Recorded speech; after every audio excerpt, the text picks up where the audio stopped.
सोचो आप एक बड़े दरवाजे के सामने खड़े हो। उसके पीछे एक ट्रेजर है, वेल्थ, फ्रीडम और अपॉर्चुनिटीज जो आपने हमेशा इमेजिन की हैं। इस दरवाजे का लॉक खोलने की एक सीक्रेट फॉर्मूला। उसका आधा पार्ट आपके पास पहले से है और दूसरा आधा आप इस जर्नी में डिस्कवर करोगे। यही टोन सेट करते हैं नेपोलियन हिल अपनी किताब थिंक एंड ग्रो रिच की शुरुआत में। एम्प्टी प्रॉमिसेस नहीं, बल्कि एक चैलेंज के साथ। ये कोई ऑर्डिनरी बुक नहीं है। ये एक मैनुअल है उन लोगों के लिए जो अपने थॉट्स को रियलिटी में बदलना चाहते हैं। 25 साल के रिसर्च और 500 से ज्यादा सक्सेसफुल लोगों के एक्सपीरियंसेस से बनी हुई है ये फिलॉसफी। ये फॉर्मूला एंड्रू कार्नेगी 20वीं सेंचुरी के एक बड़े इंडस्ट्रियलिस्ट ने शेयर किया था और Henry Ford, Thomas Edison, Theodore Roosevelt, Woodrow Wilson जैसे लोगों ने टेस्ट किया। हिल क्लियर कर देते हैं, ये बुक ऐसे कैजुअली पढ़ने के लिए नहीं है। इसे स्टडी करो, एब्जॉर्ब करो और अप्लाई करो। हिल सजेस्ट करते हैं कि एक बार में एक ही चैप्टर पढ़ोगे, इंपॉर्टेंट लाइंस मार्क करोगे, ग्रुप डिस्कशन करोगे और बार बार उन पॉइंट्स पर वापस जाओगे। उनका मकसद आपको एंटरटेन करना नहीं, आपको ट्रांसफॉर्म करना है। एक पर्सनल स्टोरी से वो स्टार्ट करते हैं। हिल का बेटा ब्लेयर जन्म से नॉर्मल हियरिंग के बिना पैदा हुआ था। उस वक्त इसका मतलब था लाइफ टाइम डिसेबिलिटी। लेकिन हिल ने इसे एक्सेप्ट करने से मना कर दिया। फेथ, पर्सिस्टेंस और बर्निंग डिजायर का यूज करके ब्लेयर ने ना सिर्फ नॉर्मल लाइफ जी, बल्कि अपने सो कॉल्ड हैंडीकैप को अपनी स्ट्रेंथ बना लिया। मैसेज सिंपल है, ये प्रिंसिपल सिर्फ पैसा बनाने के लिए नहीं, बल्कि किसी भी ऑब्स्टिकल को अपॉर्चुनिटी में बदलने के लिए हैं। हिल सजेस्ट करते हैं मास्टरमाइंड ग्रुप बनाने का। एक ऐसा ग्रुप जो रेगुलरली मिले, चैप्टर्स पढ़े, डिस्कस करें और आइडियाज एक्सचेंज करें।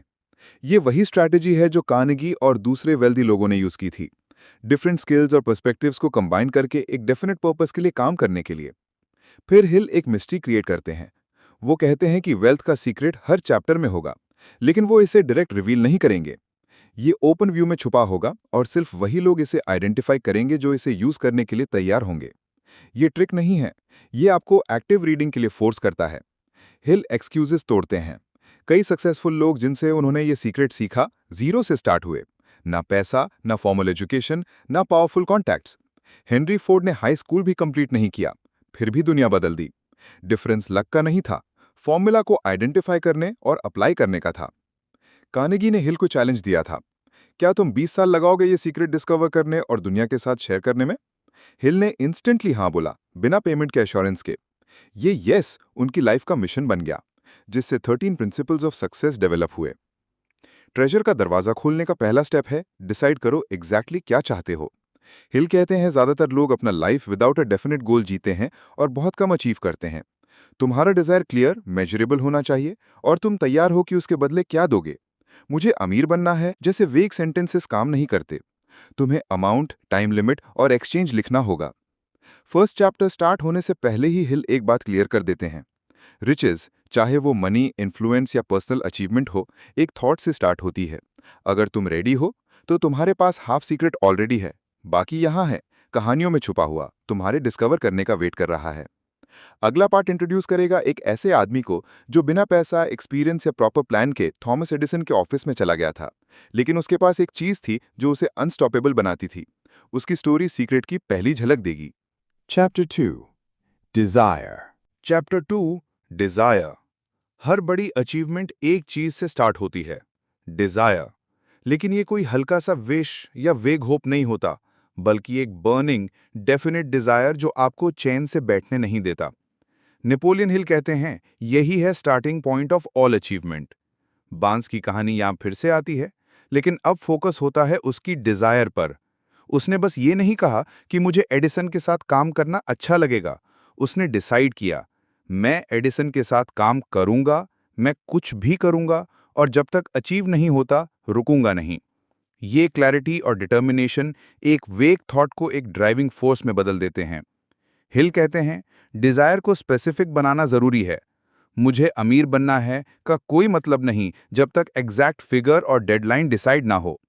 इसके लिए वो 6 स्टेप्स देते हैं। 1. डिसाइड करो एग्जैक्टली कितना पैसा चाहिए। 2. डिटरमाइन करो कि उसके बदले तुम क्या दोगे। 3. डेफिनेट डेट सेट करो जब तुम ये पाओगे। 4. एक क्लियर प्लान बनाओ और तुरंत एक्शन स्टार्ट करो चाहे तुम रेडी ना हो। 5. अपना स्टेटमेंट लिखो जिसमें अमाउंट, डेडलाइन और जो तुम दोगे सब हो। 6. रोज सुबह और रात इसे जोर से पढ़ो, इमोशन के साथ, जैसे ये ऑलरेडी तुम्हारा है। ये मैजिक नहीं, मेंटल कंडीशनिंग है। रोज अपने गोल को माइंड में रीइंफोर्स करके तुम्हारा दिमाग अपॉर्चुनिटीज को नोटिस करना, डिसीजंस लेना और ऑब्स्टिकल्स के बाद भी फाइट करना स्टार्ट कर देता है। हिल एक पर्सनल एग्जाम्पल देते हैं। अपना बेटा ब्लेयर, जो बिना नॉर्मल हियरिंग के पैदा हुआ था। डॉक्टर्स ने कहा था कि वो कभी दूसरे बच्चों की तरह सुन या बोल नहीं पाएगा, लेकिन हिल ने कभी उसके माइंड में लिमिटेशन का थॉट नहीं डाला। उन्होंने उसके अंदर बिलीफ और सेल्फ रिलायंस का सीड प्लांट किया। सालों बाद ब्लेयर ने एक हेयरिंग एड डिस्कवर किया जो उसे थोड़ा सुनने में मदद करता था। उसका एक्साइटमेंट इतना था कि उसने उस कंपनी के लिए काम करना शुरू कर दिया, दूसरे हेयरिंग इम्पेयर्ड लोगों को हेल्प करते हुए। उसका सो कॉल्ड हैंडीकैप उसकी स्ट्रेंथ बन गया। हिल एक और एग्जाम्पल देते हैं। एक मिनिस्टर जो डॉक्टर्स के कहने पर कुछ महीने जीने वाला था, लेकिन उसने अपने पर्पस पर फोकस करके सालों तक प्रोडक्टिव लाइफ जी। ये सब पॉसिबल हुआ क्योंकि उसके अंदर जीने की बर्निंग डिजायर थी। हिल वॉर्न करते हैं कि डिजायर को विश के लेवल पर मत छोड़ो। विश के साथ एक्शन नहीं होता। रियल डिजायर के साथ परसिस्टेंस, प्लान और सैक्रिफाइस आता है। ज्यादातर लोग फेल इसलिए होते हैं क्योंकि वो पहले ऑब्स्टेकल आते ही गिव अप कर देते हैं। हर इन्वेंशन, हर बिजनेस, हर फॉर्चून एक आइडिया से शुरू होता है। एडिसन का लाइट बल्ब, फोर्ड का मोटर कार, सब पहले सिर्फ एक थॉट थे। डिफरेंस सिर्फ ये था कि इन्होंने अपने आइडियाज को डेफिनेट प्लान और डिटर्मिनेशन के साथ एग्जीक्यूट किया। चैप्टर के एंड में हिल चैलेंज देते हैं। अपना डिजायर चूज करो, क्लियरली डिफाइन करो, लिखो और अभी से एक्शन स्टार्ट करो। परफेक्ट टाइम का वेट मत करो, वो कभी नहीं आएगा। डिजायर एक मैचस्टिक की तरह है जो अचीवमेंट का फायर इग्नाइट करती है। बिना डिजायर के कोई प्रिंसिपल काम नहीं करेगा। डिजायर के साथ ऑब्स्टिकल स्टेप्स बन जाते हैं, सेटबैक्स लेसन्स बन जाते हैं और इम्पॉसिबल पॉसिबल बन जाता है। अब अगला स्टेप है वो फोर्स जो डिजायर को रियलिटी में बदलता है और फेलियर को सक्सेस में, faith. Chapter 3 Faith Faith, visualisation और belief in the attainment of desire. ये नेपोलियन हिल कहते हैं कि वो इनविजिबल पावर है जो आपके ड्रीम को रियलिटी से कनेक्ट करती है। डिजायर आपका टारगेट सेट करता है, लेकिन फेथ वो फ्यूल है जो आपको उस टारगेट तक ले जाता है। हिल समझाते हैं कि फेथ एक ऐसी मेंटल स्टेट है जो आप खुद क्रिएट करते हो। ये आपके सबकॉन्शियस माइंड को बार बार दिए गए इंस्ट्रक्शन से बनती है। सबकॉन्शियस को फर्क नहीं पड़ता कि आप जो फीड कर रहे हो वो सच है या झूठ, पॉजिटिव है या नेगेटिव। जो भी आप रिपीट करते हो वो उसको एक्सेप्ट करता है। अगर आप डाउट और फियर से भरे थॉट्स दोगे तो वो उनको ही रियलिटी बना देगा। अगर आप बिलीफ और पर्पस दोगे तो वो उनको अचीव करने के लिए काम करेगा। एक हिस्टोरिकल एग्जाम्पल हिल देते हैं चार्ल्स एम श्वाब का, जो यूनाइटेड स्टेट्स स्टील कॉरपोरेशन के बनने के पीछे एक ड्राइविंग फोर्स थे। श्वाब ने एक पावरफुल स्पीच दी जो इतनी कॉन्फिडेंस और कन्विक्शन से भरी हुई थी कि मिलियन डॉलर इन्वेस्टर्स उस आइडिया पर बिलीव कर बैठे। उसकी फेथ ने दूसरों के अंदर भी फेथ क्रिएट कर दिया और एक विजन रियलिटी बन गया। फेथ को बिल्ड करने का हिल का फेवरेट टूल है ऑटो सजेशन। अपने डेफिनेट गोल को रोज 2 बार सुबह और रात इमोशन के साथ लाउड वॉइस में बोलना, जैसे वो ऑलरेडी अचीव हो चुका है। ये रेपिटेशन आपके सबकॉन्शियस को ट्रेन करता है कि डाउट की जगह सर्टेनिटी ले ले। हिल वॉर्न करते हैं कि ये प्रोसेस रिवर्स भी काम करता है। अगर आप लगातार अपने फेलियर्स, लिमिटेशंस और फियर पर फोकस करोगे तो सबकॉन्शियस उसी को रियलिटी बना देगा। फियर भी एक तरह का फेथ ही है, बस गलत डायरेक्शन में। एक पावरफुल एग्जाम्पल है महात्मा गांधी का। उनके पास ना आर्मी थी, ना पैसा, ना पॉलिटिकल ऑफिस, लेकिन उनका फेथ इतना स्ट्रांग था कि पूरा देश उनके साथ चल पड़ा। उन्होंने फ्रीडम का विजन इतने क्लियर बिलीफ के साथ होल्ड किया कि वो मिलियंस के माइंड्स में ट्रांसफर हो गया। फेथ का काम है इनविजिबल को विजिबल बनाना, अपने रिटन गोल को एक लिविंग मिशन में बदलना। इसके लिए हिल सजेस्ट करते हैं, एक्ट करो जैसे तुम सक्सेस को ऑलरेडी अचीव कर चुके हो। अपने थॉट्स को अपने गोल के साथ अलाइन कर रखो। हर उस थॉट को रिजेक्ट करो जो तुम्हारे पर्पस के अगेंस्ट हो। सिंपल फॉर्मूला यह है, desire equals seed, faith equals fertile soil, repetition equals sunlight और वाटर। फेथ ऑब्स्टिकल्स को खत्म नहीं करती, लेकिन वो तुम्हें इतना स्ट्रांग बना देती है कि तुम ऑब्स्टिकल्स के आगे रुकते नहीं हो। अब जब तुम्हारे पास डिजायर और फेथ दोनों हैं, तो अगला स्टेप है उनका सबकॉन्शियस माइंड में डीपली इम्प्रेस करना। ये होता है autosuggestion. Chapter 4 autosuggestion और chapter 5 specialised knowledge. Autosuggestion वो ब्रिज है जो आपके कॉन्शियस माइंड, जहां आप डिसाइड करते हो क्या चाहिए, को कनेक्ट करता है आपके सबकॉन्शियस माइंड से, जहां आपके बिलीव्स, हैबिट्स और इंस्टिंक्ट स्टोर होते हैं। नेपोलियन हिल इसे medium for influencing the subconscious mind कहते हैं। सबकॉन्शियस वेग विशेस को इग्नोर करता है, वो सिर्फ रिपीटेड इमोशनलाइज्ड इंस्ट्रक्शंस एक्सेप्ट करता है। इसीलिए हिल इंसिस्ट करते हैं कि अपना रिटर्न स्टेटमेंट ऑफ डिजायर रोज सुबह और रात में लाउड वॉइस में इमोशन के साथ पढ़ो। जब आप ये करते हो, आप सिर्फ वर्ड्स रिपीट नहीं कर रहे, आप अपने सबकॉन्शियस को ट्रेन कर रहे हो कि गोल ऑलरेडी अचीव्ड है। एक सेल्समैन का एग्जाम्पल ले लो। हर सुबह वो बोलता था, मैं एक मास्टर क्लोजर हूं, मैं क्लाइंट्स अट्रैक्ट करता हूं जो मुझसे डील करने के लिए ईगर होते हैं। शुरू में ये फेक लगता था, लेकिन कुछ हफ्तों बाद उसका पोस्चर, टोन और कॉन्फिडेंस चेंज हो गया। सबकॉन्शियस ने ये बिलीफ एक्सेप्ट कर लिया और उसके एक्शंस नेचुरली अलाइन हो गए। लेकिन सिर्फ रेपिटेशन काफी नहीं। जो इनपुट आप दे रहे हो वो एक्यूरेट और एक्शनेबल होना चाहिए, और यहां आता है स्पेशलाइज्ड नॉलेज का रोल। हिल जनरल नॉलेज और स्पेशलाइज्ड नॉलेज में डिफरेंट समझाते हैं। जनरल नॉलेज एनसाइक्लोपीडियाज और स्कूल से मिलता है, यूजफुल है, लेकिन डायरेक्ट वेल्थ क्रिएट नहीं करता जब तक उसे एक डेफिनेट पर्पस के लिए अप्लाई न किया जाए। स्पेशलाइज्ड नॉलेज वही है जो आपको अपने फील्ड में एज देता है। एंड्रयू कार्नेगी को खुद स्टील बनानी नहीं आती थी। उसकी जीनियस ये थी कि उसने एक्सपर्ट्स को ऑर्गेनाइज किया जिनके पास वो नॉलेज था, और उस नॉलेज को एक क्लियर गोल की तरफ डायरेक्ट किया। हेनरी फोर्ड कोर्ट में जब एकेडमिक क्वेश्चंस के जवाब नहीं दे पाए, तो उन्होंने कहा, मेरे पास एक बटन है जो प्रेस करते ही मैं किसी भी एक्सपर्ट को बुला सकता हूं। उसका स्ट्रेंथ सब कुछ जानना नहीं था, बल्कि राइट नॉलेज को राइट टाइम पे यूज करना था। स्पेशलाइज्ड नॉलेज सोर्सेज से आ सकता है, personal experience, training, reading, observation या दूसरों के स्किल्स।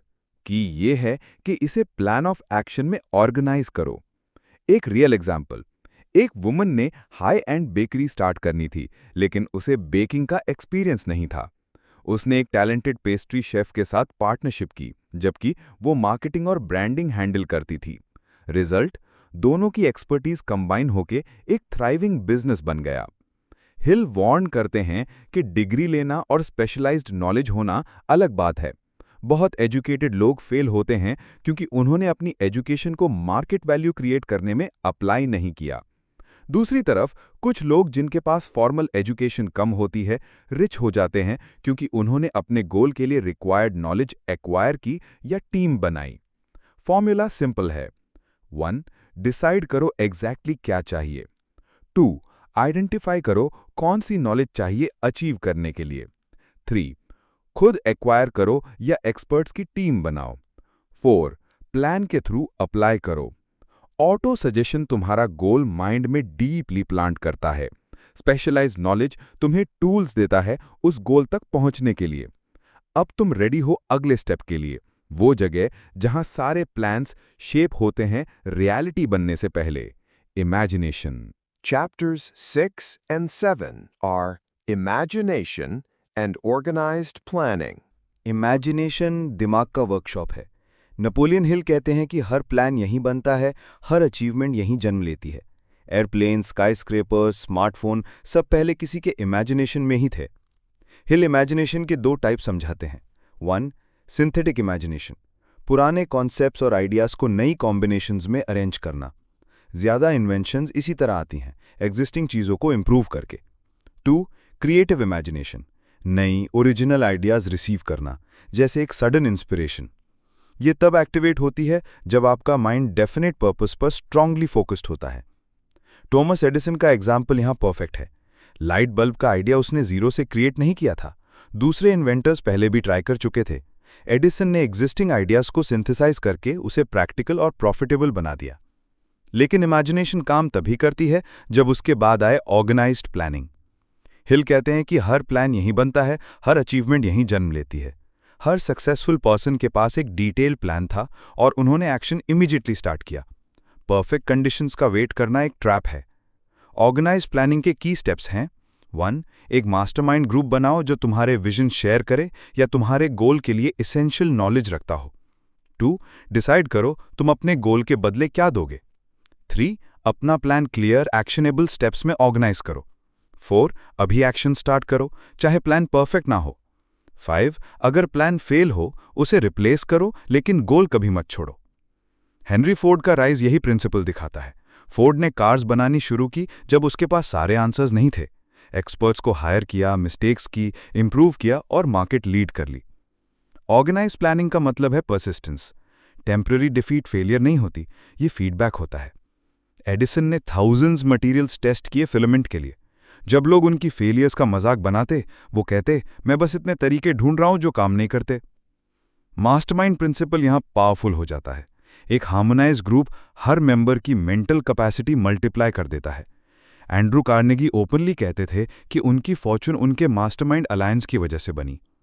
हिल वॉर्न करते हैं कि अकेला काम करना रिस्क है। बहुत लोग फेल होते हैं क्योंकि वो एडवाइस इग्नोर करते हैं, अपनी एबिलिटी ओवर एस्टिमेट करते हैं या मिस्टेक से सीखने के लिए हम्बल नहीं होते। बेस्ट लीडर्स जानते हैं कि वो सब कुछ नहीं जानते और इसीलिए टीम बनाते हैं। इमेजिनेशन ब्लूप्रिंट देती है, ऑर्गेनाइज प्लानिंग कंस्ट्रक्शन क्रू और शेड्यूल देता है। दोनों मिलकर एक थॉट को टैंजिबल रियलिटी बना देते हैं। अब अगला स्टेप है एक हैबिट जो हर सक्सेसफुल पर्सन में कॉमन होती है, डिसीजन। डिसीजन और परसिस्टेंस। नेपोलियन हिल कहते हैं, सक्सेसफुल लोग डिसीजंस जल्दी लेते हैं और उन्हें स्लोली चेंज करते हैं, अगर कभी चेंज करें तो। अनसक्सेसफुल लोग डिसीजंस लेने में देर लगाते हैं और उन्हें बार बार चेंज करते हैं। डिसीजन एक हैबिट है और इनडिसीजन इसका उल्टा, जो फियर का एक फॉर्म है। हेनरी फोर्ड का एग्जाम्पल फेमस है। जब उन्होंने मॉडल टी लॉन्च किया तो सालों तक उससे चेंज करने से मना किया, चाहे लोग एडवाइस देते रहे। लोग इसे स्टबर्ननेस समझते थे, लेकिन फोर्ड इसे फोकस के रूप में देखते थे। इस फोकस ने उन्हें प्रोडक्शन परफेक्ट करने और मार्केट डोमिनेट करने का मौका दिया। हिल कहते हैं, ज्यादातर फेलियर्स का रूट एक ही होता है, लैक ऑफ डिसीजन। अपॉर्चुनिटीज कभी क्लियर लेबल के साथ नहीं आती, वो अक्सर रिस्क या चैलेंज के रूप में होती हैं। जो डिसाइड करके एक्ट करते हैं वही उन्हें ग्रैब करते हैं। लेकिन डिसीजन लेना सिर्फ हाफ बैटल नहीं है, उस डिसीजन को कैरी करने के लिए चाहिए परसिस्टेंस। हिल की एक फेमस स्टोरी है आर.यू. डार्बी की। उसके अंकल को कोलोराडो में गोल्ड वेन मिली। कुछ हफ्तों तक माइनिंग हुई, फिर गोल्ड वैनिश हो गया। थोड़ा और ट्राई करके उन्होंने गिव अप कर दिया और जंक डीलर को एक इंजीनियर हायर किया, जिसे पता चला कि गोल्ड बस 3 फीट दूर था जहां से डार्बी ने ड्रिलिंग बंद की थी। रिजल्ट, जंक डीलर ने मिलियंस कमा लिए। डार्बी ने इस गलती से लेसन सीखा। इंश्योरेंस सेल्समैन बनने के बाद जब प्रॉस्पेक्ट्स ने नो बोला तो उसने रुकना बंद कर दिया। रिजल्ट, वो अपने फील्ड के टॉप सेल्समैन में से एक बन गया। परसिस्टेंस का मतलब सिर्फ जिद नहीं है, ये डिसिप्लिन्ड कंटिन्यूएशन है अपने डेफिनेट गोल की तरफ, ऑब्स्टेकल्स के बाद भी। बहुत लोग फेल होते हैं क्योंकि वो टेम्परेरी डिफीट को परमानेंट फेलियर समझ लेते हैं। हिल 8 फैक्टर्स बताते हैं जो परसिस्टेंस को सपोर्ट करते हैं। Definiteness of purpose, desire, self reliance, definiteness of plans, accurate knowledge, cooperation, will power, habit. Thomas Edison persistence का अल्टीमेट एग्जाम्पल है। लाइट बल्ब के फिलामेंट के लिए उन्होंने 10,000 प्लस एक्सपेरिमेंट्स किए। उनके लिए हर फेल्ड टेस्ट एक स्टेप था जो उन्हें राइट आंसर के करीब ले जा रहा था। डिसीजन स्पार्क है, परसिस्टेंस फ्लेम। दोनों मिलकर आपको डाउट्स, फियर्स और रेजिस्टेंस तोड़कर गोल तक पहुंचाते हैं। अगला स्टेप क्या? अपने डिसीजन और परसिस्टेंस को एक पावरफुल मल्टीप्लायर के साथ कंबाइन करना। The power of the mastermind. Chapter 10 Power of the Mastermind and Chapter 11 The Mystery of Sex Transmutation।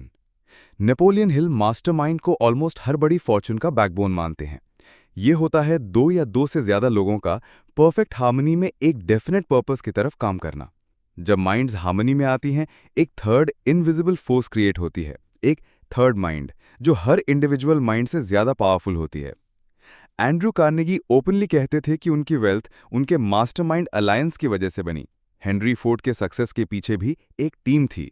Engineers, managers, business स्ट्रैटेजिस्ट्स सब एक क्लियर गोल के साथ काम कर रहे थे। मास्टरमाइंड का मैजिक सिर्फ नॉलेज शेयर करने से नहीं, बल्कि इससे भी कि माइंड्स एक दूसरे की क्रिएटिविटी को स्टिमुलेट करते हैं। हार्मनी का मतलब है ईगो क्लैशेस नहीं, म्यूचुअल रिस्पेक्ट और शेयर्ड विजन। फिर हिल एक अनएक्सपेक्टेड प्रिंसिपल इंट्रोड्यूस करते हैं, the mystery of sex transmutation. पहले ये अलग लगता है, लेकिन हिल कहते हैं कि सेक्स एनर्जी सबसे पावरफुल ह्यूमन डिजायर है। ज्यादा लोग इसे सिर्फ फिजिकल एक्सप्रेशन में यूज करते हैं, लेकिन जो लोग इसे रीडायरेक्ट करते क्रिएटिव और प्रोडक्टिव वर्क में लगाते हैं, वो extra ordinary levels of genius और ड्राइव अचीव करते हैं। हिस्ट्री के कई ग्रेट लीडर्स और आर्टिस्ट्स जैसे नेपोलियन बोनापार्ट, शेक्सपियर, एडिसन के बारे में हिल कहते हैं कि उनका creative output often intense romantic या इमोशनल एनर्जी से चार्ज्ड होता था। सेक्स ट्रांसम्यूटेशन का मतलब रिप्रेशन नहीं, रीडायरेक्शन है। ये रॉ डिजायर को एक कंस्ट्रक्टिव फ्यूल बना देता है जो आपकी इमेजिनेशन और एम्बिशन को कॉन्स्टेंटली एनर्जाइज करता है। हिल एक सेल्समैन का एग्जाम्पल देते हैं जो एवरेज परफॉर्मर था। जब वो डीपली इन लव हुआ, उसका एनर्जी, कॉन्फिडेंस और एंथुजियाज्म एक्सप्लोड हो गया। उसकी सेल्स नंबर्स डबल हो गईं। ये सिर्फ रोमांस नहीं था, ये उस एनर्जी का प्रोडक्टिव चैनल में फ्लो था। हिल ये भी नोट करते हैं कि कई लोग अपना पीक सक्सेस लाइफ पार्टनर के इंस्पायर करने के बाद अचीव करते हैं। इमोशनल कनेक्शन से आने वाला पैशन जब एक डेफिनेट गोल की तरफ लगाया जाता है, तो वो मैसिव अचीवमेंट का इंजन बन जाता है। मास्टरमाइंड आपको एक्सटर्नल पावर देता है, सेक्स ट्रांसम्यूटेशन आपको इंटरनल पावर देता है। दोनों मिलकर एक अनस्टॉपेबल फोर्स क्रिएट करते हैं। अगला स्टेप क्या है? ये पूरा प्रोसेस का control centre, the subconscious mind. Chapter 12, The Subconscious Mind, and Chapter 13, The Brain. Subconscious mind आपके कॉन्शियस थॉट्स और इन्फिनिट इंटेलिजेंस के बीच का कनेक्टिंग लिंक है। नेपोलियन हिल कहते हैं ये 24/7 काम करता है, चाहे आप सो रहे हों। हर थॉट, हर इमोशन, हर बिलीफ यहाँ स्टोर होता है, और यही आपके एक्शंस, हैबिट्स और रिएक्शंस को इन्फ्लुएंस करता है। सबसे बड़ी बात, सबकॉन्शियस को फर्क नहीं पड़ता कि आप जो फीड कर रहे हो वो सच है या झूठ, पॉजिटिव है या नेगेटिव। अगर आप फियर, डाउट और फेलियर पर फोकस करोगे, ये उन्हें रियल बना देगा। अगर आप डिजायर, फेथ और सक्सेस के थॉट्स दोगे, ये उनके लिए काम करेगा। इसलिए हिल इंसिस्ट करते हैं कि अपना रिटन स्टेटमेंट ऑफ डिजायर रोज सुबह और रात पढ़ो, इमोशन के साथ, विविड इमेजिनेशन के साथ। अपने आप को ऑलरेडी गोल अचीव करते हुए फील करो। लेकिन फियर और नेगेटिव इमोशन भी सबकॉन्शियस में सीप कर सकते हैं। इसलिए मेंटल डाइट कंट्रोल करना उतना ही जरूरी है जितना फिजिकल डाइट। फिर हिल ब्रेन पर आते हैं। वो कहते हैं ब्रेन एक ब्रॉडकास्टिंग और रिसीविंग स्टेशन है for thought. Conscious mind operator है, सबकॉन्शियस ट्रांसमीटर है, और ब्रेन मशीन है जो थॉट वाइब्रेशन सेंड और रिसीव करता है। हर थॉट एक वाइब्रेशन है जो दूसरे ब्रेन्स तक जा सकता है। इसीलिए कुछ लोगों के साथ होने पर आप एनर्जाइज्ड फील करते हो और कुछ के साथ ड्रेन्ड।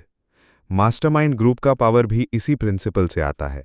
एक हार्मोनियस ग्रुप की कंबाइंड वाइब्रेशंस क्रिएटिविटी और सॉल्यूशंस को ट्रिगर करते हैं।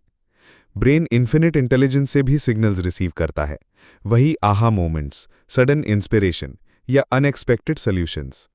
इन्वेंटर्स और क्रिएटिव्स अक्सर बताते हैं कि आंसर्स उनके पास तब आते हैं जब वो एक्टिवली प्रॉब्लम सॉल्व नहीं कर रहे होते। डॉक्टर एल्मा डेट्स का एग्जाम्पल हिल देते हैं। वो एक डार्क क्वाइट रूम में बैठकर अपना माइंड ट्यून करते थे आइडियाज रिसीव करने के लिए। हंड्रेड्स ऑफ इन्वेंशंस इसी प्रोसेस से आए। फॉर्मूला सिंपल है, सबकॉन्शियस को डेफिनेट गोल के साथ ट्रेन करो, ब्रेन को राइट मेंटल फ्रीक्वेंसी पर ट्यून रखो, फेथ, कामनेस और ओपननेस के साथ। जब सबकॉन्शियस डायरेक्टेड होता है और ब्रेन ट्यून्ड होता है, तो आप आइडियाज, अपॉर्चुनिटीज और रिसोर्सेज अट्रैक्ट करते हो जो दूसरों को कोइंसिडेंस लगता है। अब एक लास्ट मेंटल फैकल्टी एक्टिवेट करनी बाकी है, वो जिसे हिल कहते हैं the door to the temple of wisdom, the sixth sense. Chapter 14, The Sixth Sense, and Chapter 15, How to Outwit the Six Ghosts of Fear.